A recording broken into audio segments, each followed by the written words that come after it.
సొంత నిధులతో సర్కారు బడులను తీర్చిదిద్దుతున్న సామాజికవేత్త కందకట్ల సిద్ధురెడ్డికి అరుదైన గౌరవం లభించింది. మలేషియా తెలంగాణ అసోసియేషన్ దశాబ్ది ఉత్సవాల సందర్భంగా సిద్ధురెడ్డిని ఘనంగా సన్మానించారు. మలేషియా ముఖ్యమంత్రి దాతో సేరి అమీరుద్దీన్ బీషారితో పాటు తెలంగాణ ఐటీ మంత్రి శ్రీధర్ బాబు ముఖ్య అతిథిగా హాజరై సిద్ధురెడ్డి సేవల్ని ప్రశంసించారు. సిద్ధురెడ్డిని ఆదర్శంగా తీసుకుని యువత సామాజిక సేవా కార్యక్రమాలు చేపట్టాలని పిలుపునిచ్చారు.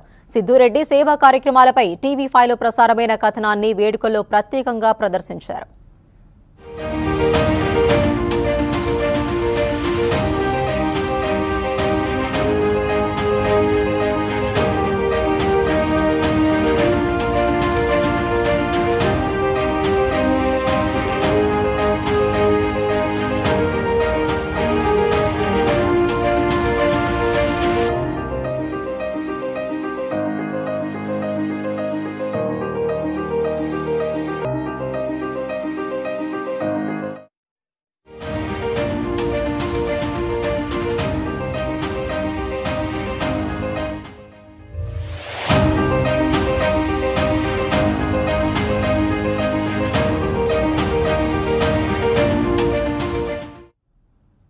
మైతా టీం సభ్యులకు నా హృదయపూర్వక నమస్కారాలు.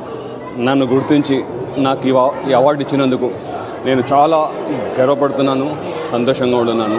గత 10 సంవత్సరాలుగా ఎవరైతే తిరుపతి గారు ఉన్నారో 10 ఏళ్ళ నుంచి తనే ప్రెసిడెంట్గా ఉండి ముందుకు నడిపిస్తున్నందుకు తనకు నా ఒక హృదయపూర్వక నమస్కారాలు.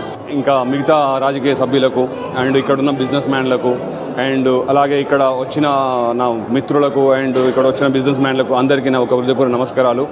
ఇప్పుడు ఏదైనా బిజినెస్ చేస్తే మన కుటుంబమే కాకుండా 10 మందికి హెల్ప్ చేయాలనేది ఇక్కడైతే ఈ మైతా వాళ్ళు చేస్తున్నారో వాళ్ళు నిజంగా చెప్పాలంటే చాలా చాలా గ్రేట్. బిజినెస్ మన కోసమే కాదు, సొసైటీ కోసం కూడా అనేది.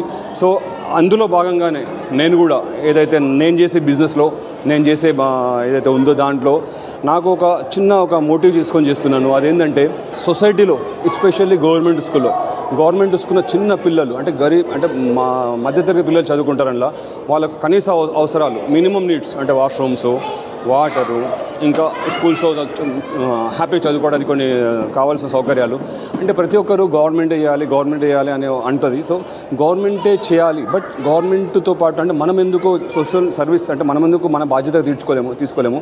ఎందుకంటే ఇక్కడికి వచ్చిన తర్వాత నాకు తెలుస్తుంది మలేషియాలో ఈవెంట్ వీళ్ళైతే చేస్తున్నారో వీళ్ళ కోసమే కాదు, మన ఇండియన్స్ నుంచి ఇక్కడికి ఎవరైతే వస్తున్నారో వాళ్ళ కోసం అనామకుల చేతులు పడి వాళ్ళు నశించకుండా అంటే వాళ్ళు మోసపోకుండా వీళ్ళు కాపాడుతున్నట్టు వాళ్ళు. సో అదే కాకుండా చాలామందికి కావాల్సిన అవసరాలకు హెల్ప్ చేస్తున్నారు వీళ్ళు. సో వీళ్ళని కూడా మనం ఇన్స్పిరేషన్గా తీసుకోవాలి. సో ఇట్లాంటి వాళ్ళని ఇన్స్పిరేషన్ తీసుకొని మన దేశాలు దాటి ఇక్కడికి వచ్చి వీళ్ళు నిజంగా చెప్పాలంటే వీళ్ళ ఫ్యామిలీ మిస్ అవుతున్నారు, మన పల్లె వాతావరణం మిస్ అవుతున్నారు. ఇట్లా మిస్ అయినా కూడా ఇక్కడ నుంచి మన దేశానికి మళ్ళీ డబ్బులు పంపించడం, మన దేశానికి కూడా హెల్ప్ కావడం, ఇవన్నీ కూడా చాలా ఆనందంగా ఉంది. సో స్పెషల్గా ఈ ఈవెంట్కి నన్ను పిలిచి ఈ అవార్డు నాకు ప్రదానం చేసినందుకు నేను నిజంగా చాలా చాలా